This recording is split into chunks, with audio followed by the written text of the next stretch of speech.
Вы смотрите новости Татарстана. В студии Алексей Калиничев. Здравствуйте. И по традиции в начале о ярких событиях из столетней истории ТССР. В этот день, в 1933 году, родилась актриса и театральный педагог Юнона Карио. Заслуженная артистка республики, снялась в 5 фильмах. Около 40 лет служила в Казанском Качаловском театре и до последних дней жизни растила артистов в Казанском театральном училище.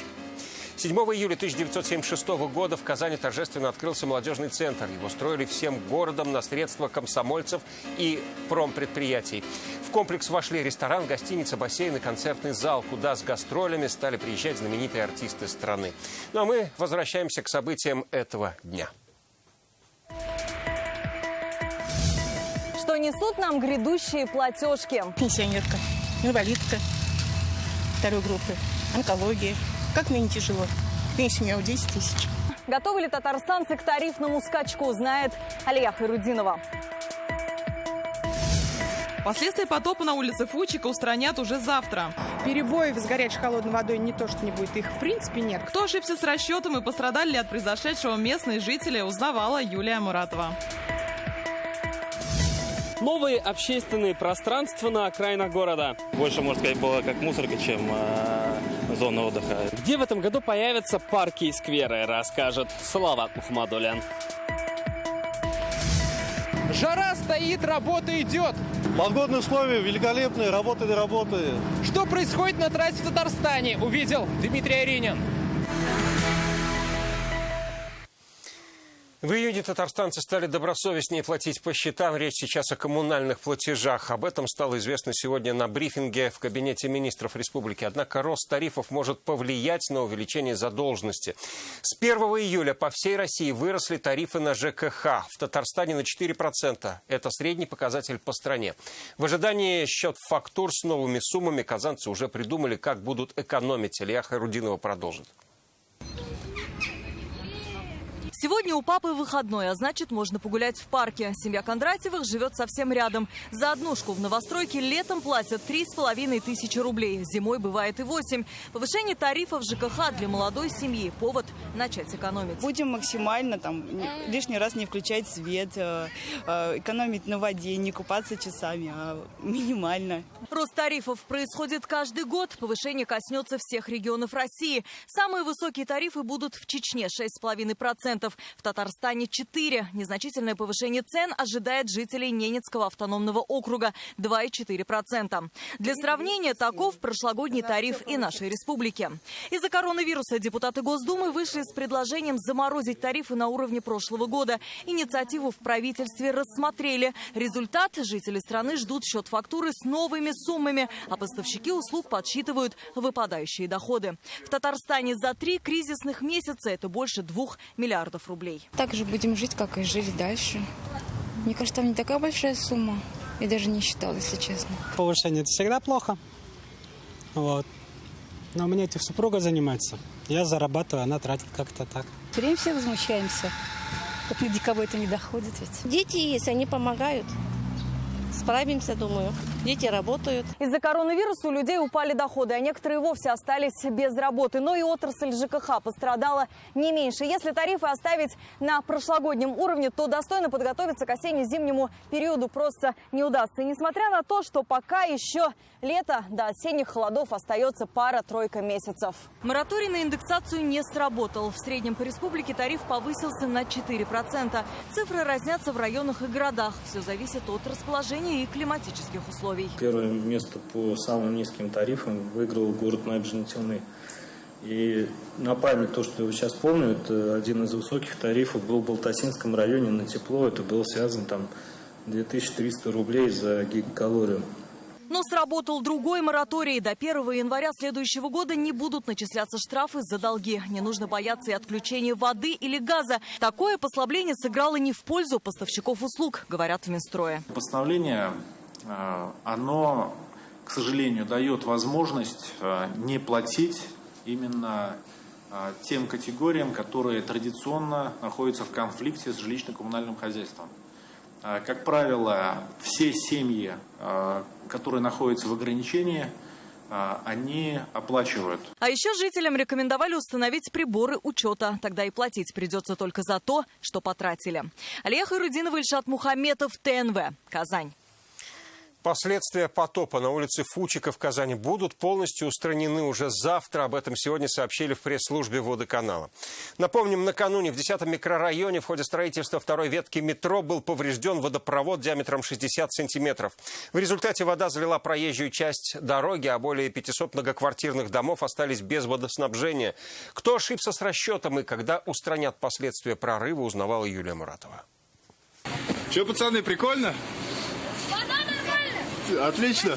Свежесть, волны и восторг детишек, будто в Казань завезли море. Так вчера комментировали в соцсетях видео потопа на улице Фучика. Картину дополнили практически плавающие автомобили и залитые салоны общественного транспорта. 10-й микрорайон Казани затопило водой так, как никогда не было даже при самых сильных ливнях. Вчера этот рынок, как и всю улицу Фучика, полностью затопило водой. Сегодня же здесь снова много народу. Продавцы, покупатели, асфальт высох. И такое ощущение, будто потопа здесь вчера и вовсе не было. Работники водоканала устранили проблему буквально за одну ночь. Сейчас местные жители уже не переживают. Вода ушла, а жизнь быстро вернулась в прежний ритм. Вчерашний вечер многие вспоминают с юмором. До моря ехать не надо, покупаться можно. Но мы, конечно, удивились, что так именно в 10-м микрорайоне у нас никогда ничего такого не было. Ребятишки купались, плавали. Кошмар. Машина едет, большая машина, и волны такие, и все, и нас захлестывает. Все, приехали аварийка. Они здесь ходили, видимо, искали причину. Причиной потопа стал поврежденный водопровод диаметром 60 сантиметров. Строители повредили его при прокладке второй ветки метрополитена. Представитель подрядной организации рассказал, что ошибка не их. По городским документам одно указано. Там, например, указан труба полиэтилен, а когда начали земляные работы выполнять по укладке новой линии сетей, выноса из зоны строительства метро. И произошло обрушение грунта, и из-под грунта оказалось, что там не полиэтиленовая труба, а чугунная труба, уложена 50 лет тому назад. Несмотря на серьезные повреждения водоснабжения более 500 многоквартирных домов, работники аварийной службы водоканала восстановили буквально за 2 часа. Перебоев с горячей холодной водой не то, что не будет, их в принципе нет, потому что у нас была возможность переключить на другой водопровод. Соответственно, пока давления хватает, водопровод справляется, и люди запитаны. В общем, водоснабжение у нас самое главное восстановлено. Никаких проблем с этим нет. Ни с водоснабжением, ни с канализованием, соответственно. Сейчас специалисты меняют поврежденный участок трубопровода. Водоснабжение пока организовано по временной схеме. Но на потребителях это никак не сказывается. Уже завтра, обещают строители, ремонтные работы будут полностью завершены. И вода в дома будет поступать по стандартной схеме. При этом отключать ее не планируют. Юлия Муратова, Данил Филатов, ТНВ, Казань. Когда-то 10-й микрорайон был окраиной города, сейчас с появлением метро приблизился к центру. Преображения затронули и другие части города. В этом году в Казани обустроят парки и скверы в Юдино, Дербышках и в микрорайоне Теплоконтроль на улице Авангардная. Промзона, известная в народе как криминальный тяп-ляп, отсутствие занятий и развлечений для молодежи. Это имидж, который уходит в прошлое. Что же в будущем, выяснял Салават Мухаммадуллин.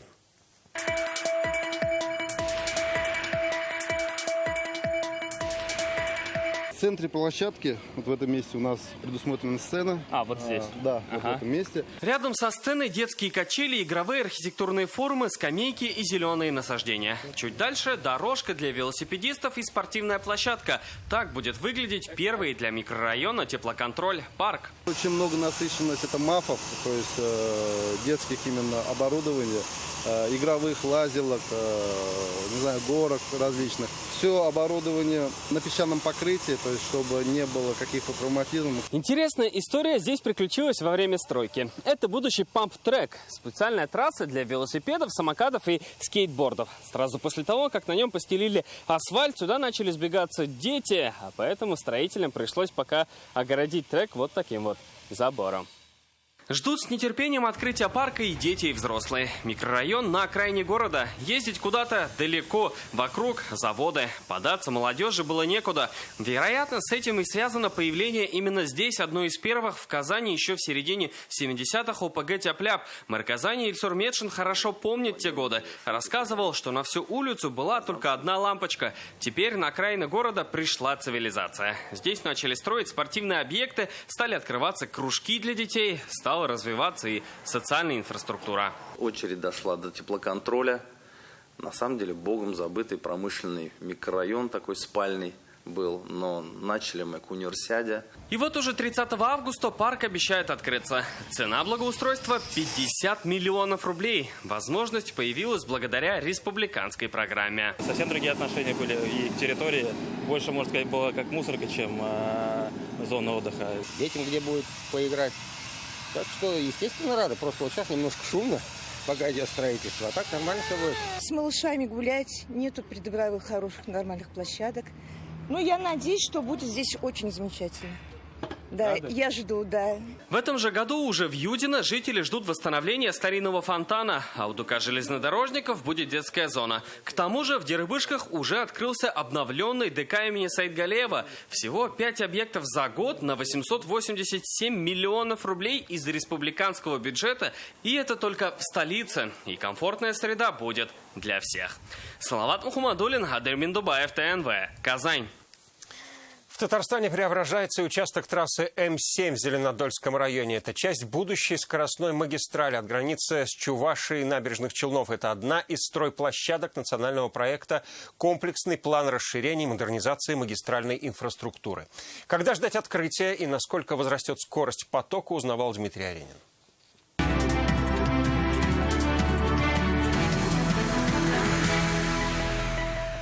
Погодные условия великолепные, работы до работы. Так плюс 30 для дорожников не жара. Температура расплавленного асфальта, который сегодня укатывали, в 4 раза больше. Не помеха и ограничения из-за пандемии. Как говорят, работы идут с опережением графика. Все свои планы работы составляем таким образом, чтобы у нас был задел. Может мешаться погода, могут другие какие-то причины. В самый начальный период даже мы вставали на карантин, как все. После этого по регламенту Роспотребнадзора были приняты все меры, была проверка нашей организации. К реконструкции этого участка дороги приступили год назад. Сейчас работа выполнена на треть. Дорогу предстоит расширить, чтобы в каждом направлении появились 2 полосы и потоки были разделены ограждениями. После завершения работ этот 17-километровый участок от Чувашской республики до развязки со Свияжском будет считаться скоростной автомобильной дорогой. Его пропускная способность будет 40 тысяч автомобилей в сутки. Сейчас-то в 2 раза меньше. На этом участке построят также съезды, повороты, путепроводы и автобусные остановки. По словам специалистов, новой трассе ремонт может понадобиться только через четверть века. По основу новой технологии стоит отметить ЧМА-15 на ПБВ. Она более износостойкое покрытие, и тормозной путь у нее на 1,5% лучше, чем от того асфальта, который мы применяли до этого. Предполагается, что максимальная разрешенная скорость на этом участке составит 120 км в час. По национальному проекту «Комплексный план расширения и модернизации магистральной инфраструктуры» на эту дорогу выделено около 5 миллиардов рублей. Завершить работы планируют к 2023 году. Дмитрий Аренин, Марат Зайдуллин, ТНВ, Зеленодольский район. Оперативный офис Российского университета кооперации переведут в Казань. Такое решение сегодня на совещании в Казани приняли председатель Совета Центра Союза России Дмитрий Зубов и президент Республики Рустам Минниханов. Российский университет кооперации занимается подготовкой кадров для потреб кооперации крупнейших сетевых корпораций. Теперь вся координация работы учебных заведений у нас будет происходить в городе Казани. И это абсолютно объективное решение, вызванное многими факторами. Мы целиком полностью поддерживаем. Мы понимаем, что сегодня самое главное в любом процессе – это люди грамотные, образованные, обученные. Рустаму Минниханову сегодня представили нового главного судебного пристава республики. Им стал уроженец Татарстана Анвар Закиров. Встреча прошла в Доме правительства. На ней присутствовали заместитель директора Федеральной службы судебных приставов Денис Фирстов и руководитель аппарата президента республики Асгат Сафаров. С чрезвычайным и полномочным послом Нидерландов в России Робом Сварслобом сегодня провел встречу Рустам Минниханов. Стороны обсудили дипломатические и торговые отношения, а также ситуацию с пандемией. рад возможности обсудить состояние и перспективы сотрудничества с Королевством Нидерландов. У нас сложились хорошие отношения, у нас хорошая история. Спасибо, господин президент. Очень рад видеть вас. В Нидерландах мы открываем потихоньку наше общество. Конечно же, не так, как до пандемии. Но примерно так же, как в Татарстане, большинство магазинов в Штатах. За минувшие сутки в республике подтверждено 36 новых случаев COVID-19. 1 завозной, остальные контактные. 4 человека госпитализированы, 34 получают лечение на дому. Самое большое количество заболевших в Казани – это 21 человек, 7 случаев в Набережных Челнах. За сутки выздоровели 38 человек. На лечении остаются 1167 пациентов. В Казани выставлены на продажу 227 предприятий в сфере услуг. Спрос на них в период пандемии упал на треть. Подробности читайте в интернет-газете «Реальное время». Вы смотрите новости Татарстана, и вот о чем далее. Не знающие прошлого не имеют будущего. Пока мы их помним, они живут. Как вспоминали тех, кто внес весомый вклад в развитие республики. В репортаже Айгуль Бодрудиновой. Вторая жизнь. Все будет уже здесь смонтировано. Это недолго. В селе Кугеево взамен разрушенного бюста Герою Советского Союза ставят новый. Каким он будет, узнал Рамиль Шайдуллин. Татарстанские депутаты поддержали законопроект по бессрочному продлению льгот для детей-сирот при поступлении в вузы. Такое решение сегодня приняли на заседании Комитета Госсовета по образованию, культуре, науке и национальным вопросам. Сейчас льготы действуют только до 2021 года, и чтобы не продлевать их каждый раз, принимается новый закон. Также сегодня парламентарии приняли проекты по выделению субсидий в 11 миллионов для директоров сельских школ для компенсации расходов на оплату жилищно-коммунальных услуг, а также согласились с коллегами из Карелии, поддержав предложение о предоставлении дополнительных баллов абитуриентам за победы на WorldSkills. Нами этот вопрос изучен. К законопроекту также имеются все положительные заключения и правового управления аппарата Государственного совета Республики Татарстан, и Министерства образования и науки Республики Татарстан, и Министерства труда и занятости и социальной защиты, и также Казанского федерального университета. Поэтому предлагаем поддержать этот проект федерального закона. В рамках благотворительной акции «Помощь рядом» общество «Газпром Трансгаз Казань» оказывает поддержку многодетным малоимущим семьям республики. На средства, собранные добровольно работниками общества, были сформированы и переданы 700 продуктовых наборов. Подробнее в сюжете Филюзы Хамидульной.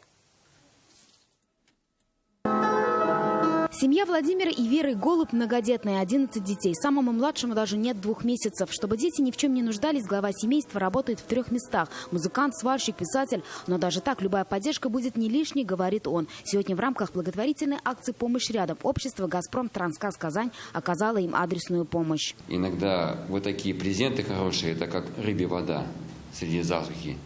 Поэтому мы очень благодарны. Акцию поддержали работники и на собранные деньги сформировали продуктовые наборы. Один из них передали сегодня и семье Яруллиных, где воспитывает 12 детей. Очень приятно было. Спасибо огромное за помощь, потому что наша семья очень большая. И такая помощь будет никогда не лишняя.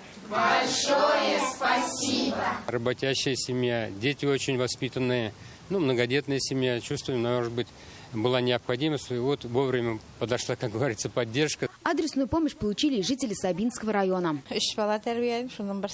Я воспитываю 3 детей, одна из них инвалид с детства. Огромное спасибо обществу «Газпром Трансгаз Казань» за то, что оказали нам помощь. На сегодняшний день всего по районам республики передано 700 таких продуктовых наборов, и в дальнейшее время адресная помощь будет продолжаться. Газовики уверены, благие дела объединяют и никогда не останутся незамеченными. Филюза Хамидуллина, Эрик Абибуллин, ТНВ, Набережные Челны.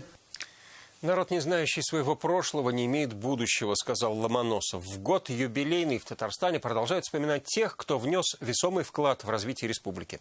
Сегодня глава парламента и депутаты Госсовета посетили места захоронений председателей Президиума Верховного Совета ТАССР и Госсовета разных лет. У всех была сложная судьба в парламентской летописи. Прошли военные годы, развивали промышленность и отстаивали права республики на федеральном уровне. Об исторической памяти и бережном к ней отношении в репортаже Айгуль Бодрудиновой. Инициативой благоустройства памятников и памятных мест, а также мест захоронения людей, сделавших много для республики, Госсовет Татарстана вышел еще несколько лет назад. Так началась подготовка к юбилейному году. Сегодня на Арском кладбище возложили цветы к могиле Анвара Багаутдинова. Он возглавлял Президиум Верховного Совета ТАССР в непростые годы становления и развития промышленности республики. Почтили память Гали Динмухаметова, чья деятельность пришлась на самые сложные военные годы. Он проработал 9 тяжелых лет, организовывал и подготовку к обороне страны, и военную мобилизацию. Именно Динмухаметов создал в парламенте комиссию по сбору подарков для красноармейцев. Он лично отвечал на письма фронтовиков и содействовал изданию фронтовых газет. История появилась с нуля. Любое государство, любая республика, любая деревня, населенный пункт, она имеет свою историю и своих инициативных людей, которые вложили свои знания, благополучие и развитие. Таким был Василий Лихачев. Он также похоронен на Арском кладбище. Он был одним из ярких политиков республики и России. О нем говорили человек с большой буквы. На Самосыровском кладбище почтили память Камиля Фасеева, который активно занимался вопросами национального образования. Их помним, с них берем пример, говорит глава парламента. Они живы. Как в народе говорят, пока мы их помним, они живут.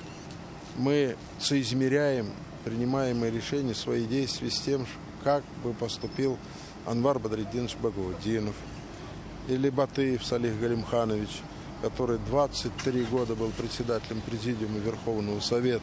К монументу Салиха Батыева, возглавлявшего Президиум Верховного Совета в годы хрущевской оттепели, возложили цветы на Новотатарском кладбище. Именно он занимался реабилитацией политосужденных и вернул доброе имя великим деятелям культуры и науки. Также почтили память Саляха Низамова, с чьим именем связаны успешное становление республики в послевоенные годы. Айгуль Бадрудинова, ТНВ, Казань. Грандиозный салют в честь присвоения Казани звания «Город трудовой доблести», который запустили в день, когда Владимир Путин подписал соответствующий указ, не единственное, чем в городе отметят это событие. Основное празднование пройдет 30 августа на дне города. Об этом сегодня сообщила заместитель главы Казани Людмила Андреева. В эти дни для чествования составляют списки ныне здравствующих тружеников тыла. Напомним, медалями за трудовые подвиги в годы войны были награждены 75 тысяч казанцев. И мы должны были все эти протоколы найти. Мы, конечно же, изначально обратились к заводам. Во всех заводах есть музеи. И, конечно, вот музейные работники, отдать им надо должное, они нам огромную помощь оказали в предоставлении вот этих материалов, которые доказывают, что все награды существуют. На месте разрушенного бюста герою Советского Союза Халила Хайруллина в Зеленодольском районе появится новый памятник. Сейчас над монументом работают скульпторы.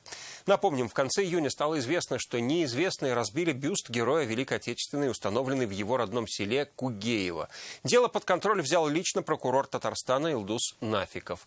Когда ждать открытия и где же было сокровище, узнал Рамиль Шайдулин.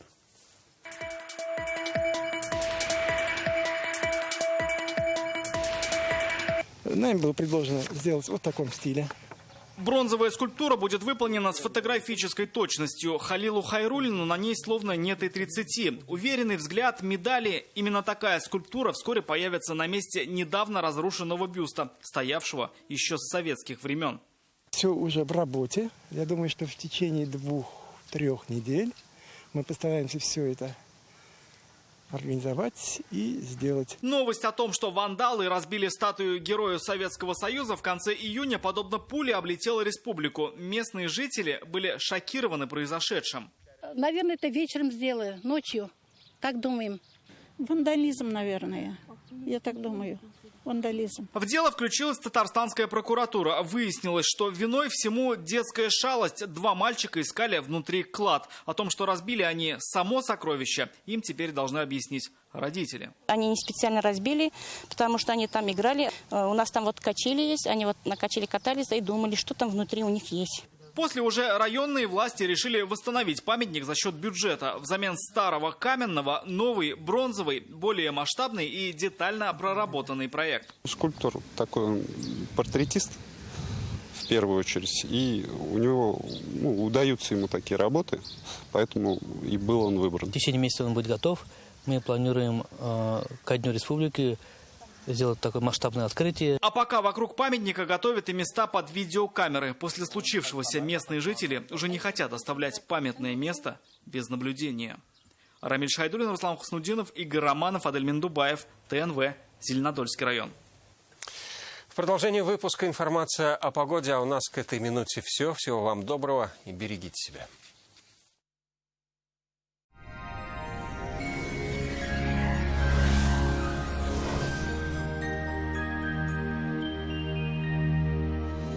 Здравствуйте! Знойное лето шагает по территории Татарстана. О погоде на 8 июля чуть позже.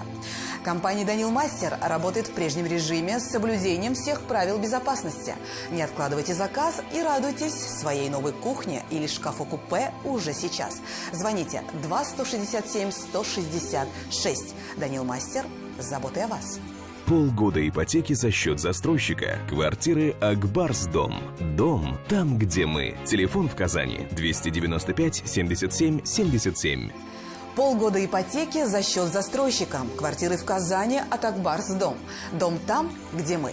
Подробности по телефону в Казани 295 47 и на сайте akbars-dom.ru. По данным сервиса Яндекс.Погода, в среду на юго-востоке в Бугульме, Бавлах, Азнакаево изменений в погоде пока не ожидается. Также жарко и без осадков. Днем плюс 30. На северо-востоке в Нижнекамске, Набережных Челнах, Елабуге температурный фон сохраняется повышенным. До 32 градусов днем. Ночью также очень тепло, плюс 20. На севере Татарстана, в Агрызье, Менделеевске, Актаныши без осадков и очень жаркая погода. На северо-западе, в Варске, в Кукмаре, Балтаси малооблачно, без осадков, температура повышенная, плюс 33. На юго-западе, в Болгаре, в Буинске, Дрожжаном воздух раскален до плюс 35 днем. Собираясь на прогулку, не забудьте головные уборы. В центральных районах, в Чистополе, в Альметьевске, Мамадыше ясная и сухая погода. Столбики термометров покажут 33 градуса. У жителей нашей республики есть возможность позаботиться о своем здоровье без значительных финансовых затрат. Со 2 по 31 июля в аптеках «Экона», аптеках от склада, бережных аптеках проходит акция «Покупай выгодно». Берегите себя.